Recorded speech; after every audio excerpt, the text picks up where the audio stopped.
네, 한 주간 평화하셨습니까? 또 날씨가 굉장히 쌀쌀해지고 있습니다. 또 내일 수능 날인데요. 내일도 또 영하의 날씨로 또 떨어진다고 하니까 여러분들 건강 유의해 주시기를 바랍니다. 이제 점점 한 해의 마지막이 다가오고 있는 것 같습니다. 오늘 아침에 교회 오면서 이제 차를 타고 오면서 라디오를 듣는데 이제 내일이 수능이라고 수능에 관련된 여러 가지 정보들을 이제 알려주고 있는 것 같습니다. 벌써 오늘 한 해의 마지막일, 한 해의 마무리하는 그 시점이 점점 가까워오고 있습니다. 마지막까지 믿음 안에서 우리가 주님 안에서 승리하고 또 동행하는 그런 한 해가 되기를 간절히 바랍니다. 오늘 본문을 보기 전에 우리가 본문의 배경에 대해서 잠깐 간단하게 좀 살펴보도록 하겠습니다. 오늘 본문 21장 우리가 앞부분을 보게 되면은 누가 등장하고 있습니까?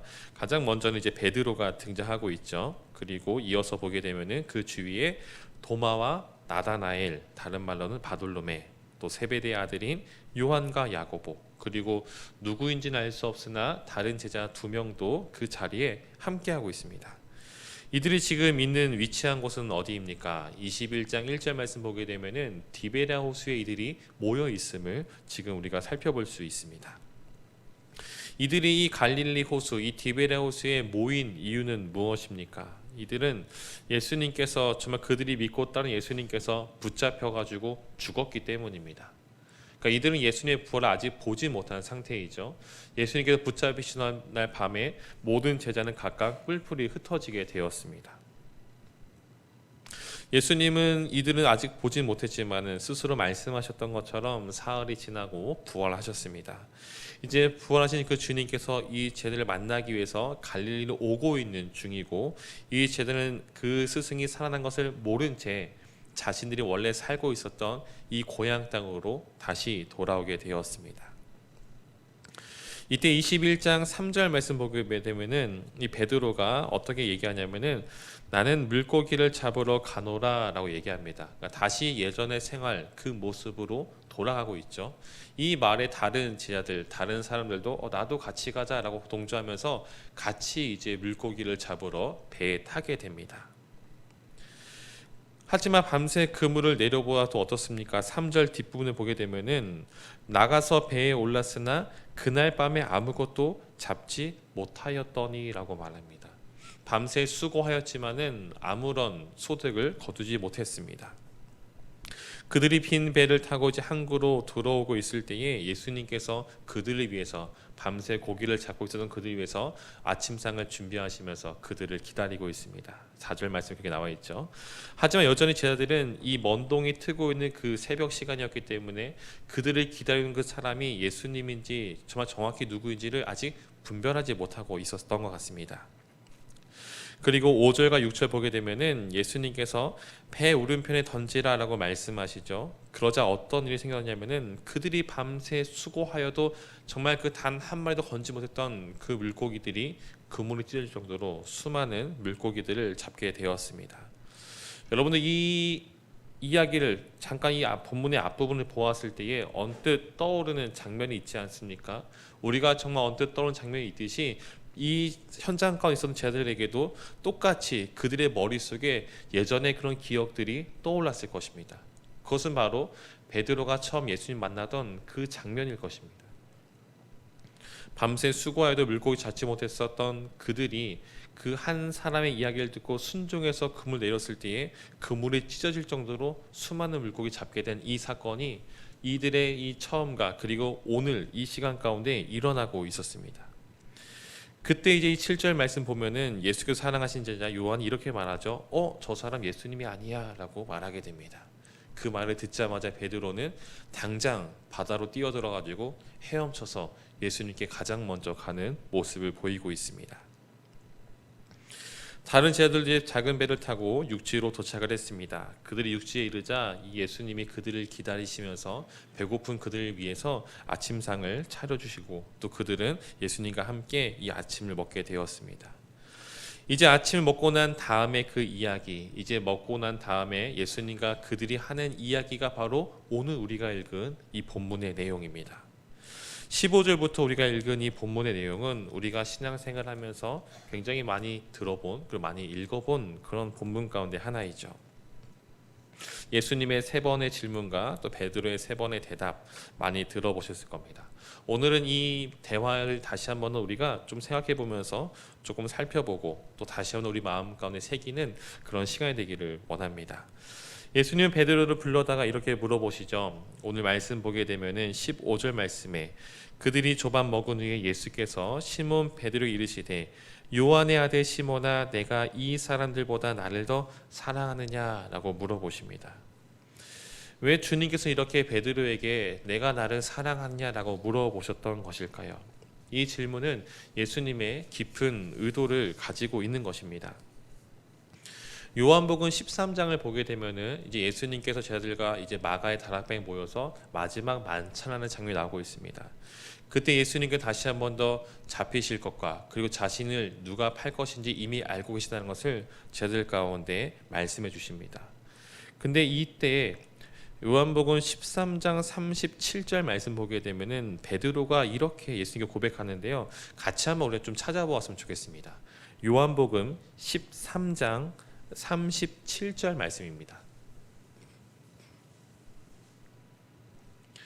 요한복음 13장 37절 말씀 37절 우리 같이 읽도록 하겠습니다. 베드로가 이르되 주여 내가 지금은 어찌하여 따라갈 수 없나이까 주를 위하여 내 목숨을 버리겠나이다. 아멘.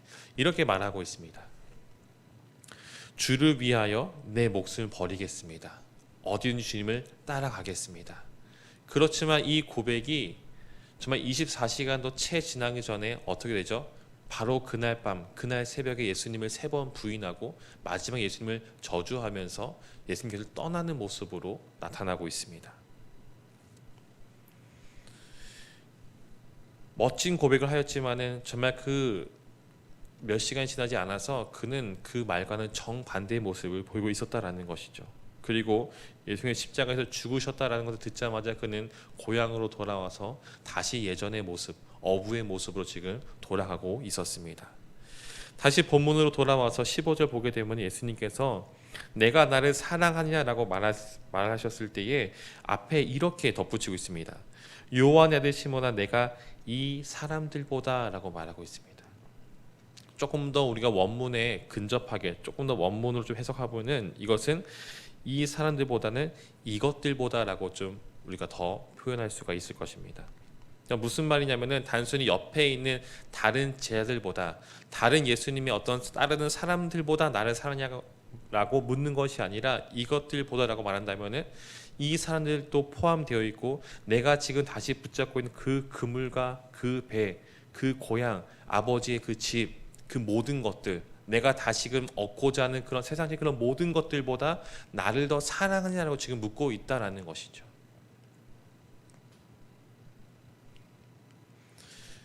그 모든 것들보다 나를 더 사랑하느냐 주님은 지금 베드로에게 묻고 있습니다. 이에 베드로는 어떻게 대답하게 됩니까? 내가 주님을 사랑하는 줄 주님께서 아시나이다. 주님은 아십니다 라고 말하고 있습니다.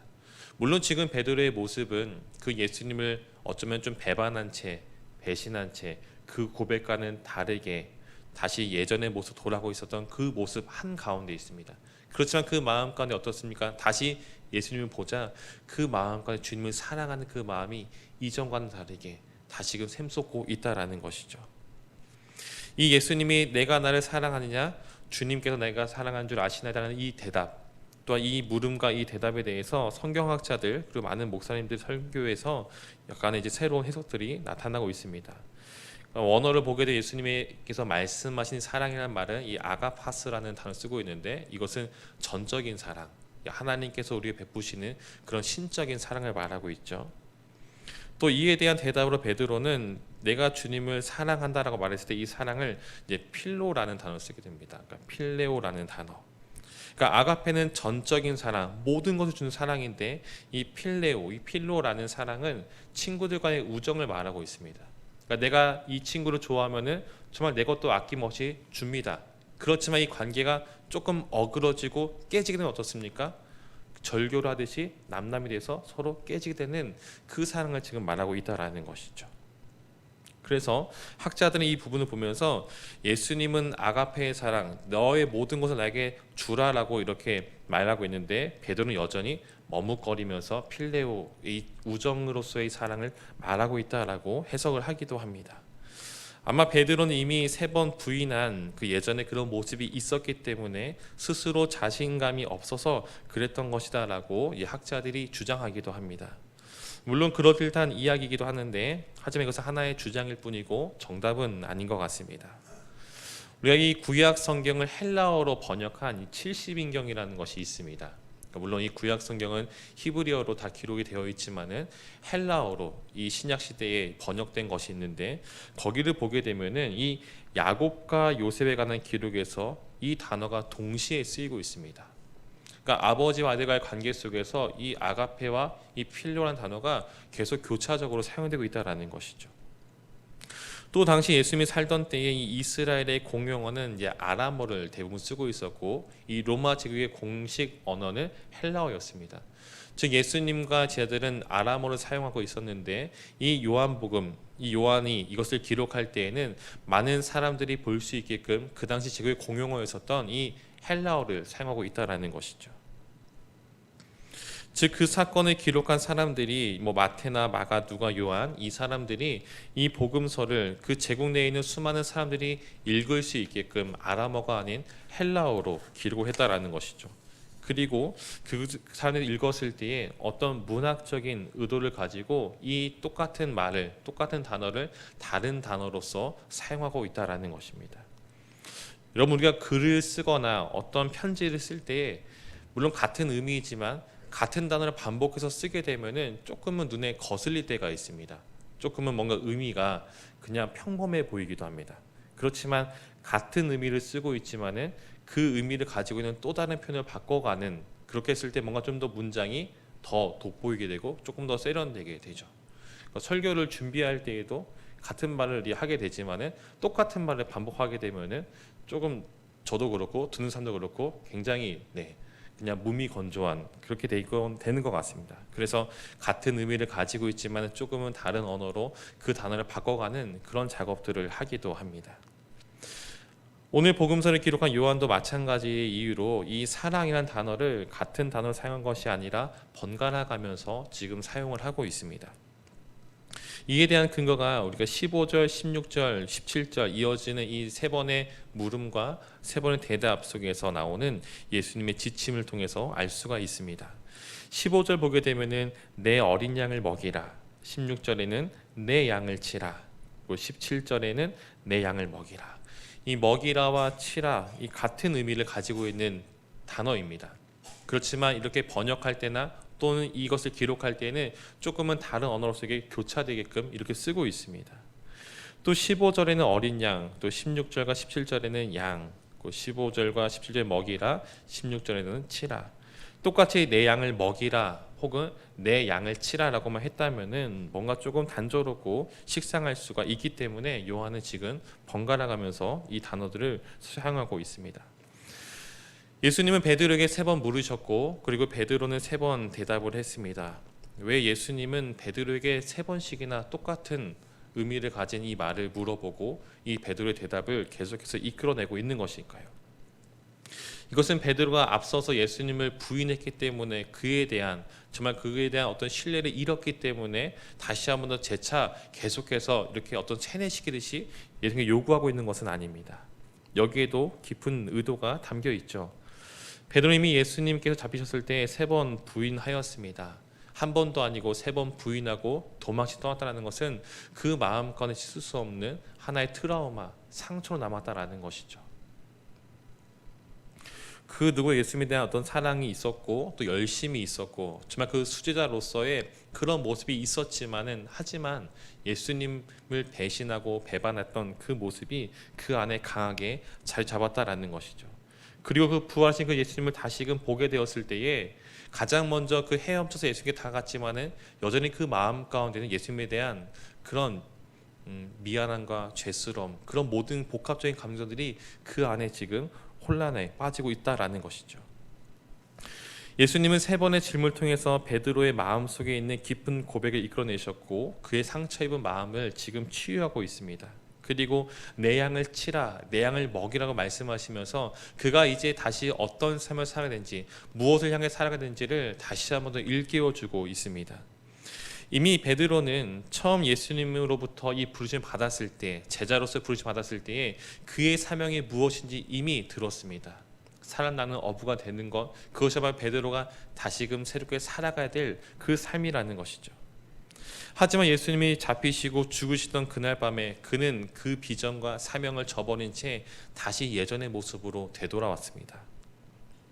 그런 베드로에게 오늘 예수님께 다시금 찾아오셔서 그 상처들을 만져주시고 치유해 주시고 다시 한번 그에게 주신 그 사명과 부르심을 재확인시켜 주십니다. 그리고 그를 이렇게 세우시고 이렇게 말씀하십니다. 베드로에게 이르시되 나를 따르라 하시니 라고 말씀하시죠. 여러분, 이후에 베드로의 삶이 어떻게 됩니까? 이제 요한복음을 지나서 사도행전을 보게 되면은 베드로가 이제 예수님이 승천하시고 난 이후에 놀라운, 정말 하나님의 사람다운 그런 모습으로 살아가지 않습니까? 한번 설교할 때마다 3,000명씩 정말 주 앞에 나와서 회개하고 세례를 받게 됩니다. 또 이방인에게 가서도 또 복음을 전하고 고넬료에게 세례를 주기도 합니다. 예루살렘 교회의 어떤 지도자 가운데 한 사람으로서 이 초대교회 당시에 굉장한 영향을 행사하게 됩니다. 또한 단지 어떤 이 복음을 전하는 것으로 끝나는 것이 아니라 전승에 따르면 이 베드로는 후에 붙잡히고 그 다음에 거꾸로 십자가에 매달려 순교하는 모습으로 그 삶이 끝나게 됩니다. 만약 그 마음 가운데에 여전히 주저하는 마음이 있었고 조금의 위험이 찾아오면 도망치는 그런 모습이 남아 있었다면은 결국 그는 순교하지 않고 그의 목숨을 부지한 채 조용히 살다가 죽었을지도 모릅니다. 하지만 예수님을 다시 만난 이 시점에서 그 마음과 예수님이 다시 한번 더 부르심을 재확인시켜 주시고 그 마음 가운데 상처를 씻어 주시고 다시 그를 일으켜 주시는 그 은혜를 경험하고 난 이후부터 다시 그는 이제 두려워하지 않고 담대하게 복음을 전하는 그 삶을 살아갔다라는 것이죠. 사랑하는 성도 여러분, 오늘 이 말씀이 우리에게 말하는 이 메시지는 무엇일까요? 우리도 종종 우리를 부르신 그 하나님의 부르심대로 순종하지 못할 때가 있습니다. 하나님 나라를 위하여 그 나라와 그 뜻을 위해 살아가는 것이 아니라 내 앞에 있는 문제들을 우리가 해결하기 급급할 때가 참 많이 있습니다. 때로는 우리가 이 땅을 살아가면서 죄를 짓고 살아갈 때도 있습니다. 그렇지만 우리가 이 모습 볼 때에 정말 그 모습을 되돌아볼 때에 나는 다시 하나님께 돌아갈 수 없어라고 좌절하지 않을 것은 베드로도 그런 삶을 살았다라는 것이죠. 예수님과 3년을 함께 했었던 베드로도 때론 예수님 마음을 아프게 하고 배신하고 배반하는 그런 모습을 보이기도 했습니다. 또한 나중에는 그 사명을 저버린 채 고향으로 돌아가서 다시 예전의 모습 되돌아가는 그런 안타까운 모습을 보이기도 했습니다. 우리도 마찬가지죠. 때때로 베드로처럼 우리의 이 부르심과 사명을 잃어버린 채 표류하는 난파선처럼 떠날 때가 참 많이 있습니다. 주님 뜻대로 살아가지 않고 때로는 우리가 믿는 이 기독교를 저주하고 부인할 때도 있기도 합니다. 하지만 다행인 것은 오늘 예수님께서 베드로를 다시금 찾아오시고 그를 회복시켜 주셨던 것처럼 오늘 우리에게 주님께서 찾아오시고 우리를 회복시켜 주시고 다시금 우리 안에 부르심을 재확인시켜 주신다라는 겁니다. 예수님은 베드로를 찾아오셔서 왜 나를 배신했니? 네가 그러면 안 되지 않니? 라고 이렇게 따지거나 그를 책망하거나 그를 비난하지 않으십니다. 오히려 그에게 배고픈 그를 찾아오셔서 아침상을 대접해 주시고 또 그 마음간의 상처로 어루만져 주시고 다시금 그를 일으켜 세우셔서 다시금 주님의 길을 걸어갈 수 있게끔 그와 함께 하시는 모습을 지금 보여주고 있습니다. 오늘 우리에게도 주님은 찾아오십니다. 결코 우리를 꾸짖지 않으시고 다시 한번 위로해 주시고 이렇게 세워주시고 은혜를 주시는 분이 바로 우리 주님이십니다. 우리는 그 자리에서 다시금 주님께 내미신 그 손을 붙잡고 일어나 주님과 함께 걸어가는 모습이 있어야 합니다. 우리 주님은 단지 우리가 이루어가야 할 그 표대를 제시하시고서 그곳을 향해 달려가라고 정말 우리를 정말 출발하라고 이렇게 말씀하시고 가만히 서 계시는 분이 아닙니다. 어쩌면 꼬린 지점에 서셔서 우리가 올 때까지 기다리시는 분도 아닙니다. 또한 우리가 어느 정도 경제에 이르러야지 우리에게 구원을 주시고 천국을 약속하시는 그런 분도 아니십니다. 우리 주님은 오늘 지금 이 자리에 우리와 함께 하시는 분이십니다. 때로 우리가 삶의 목적을 상실할 채 살아갈 수도 있습니다. 때로는 주저앉을 수도 있고 낭망할 수 있고 때로 우리가 왔던 길을 되돌아 걸어갈 때도 있을지도 모릅니다.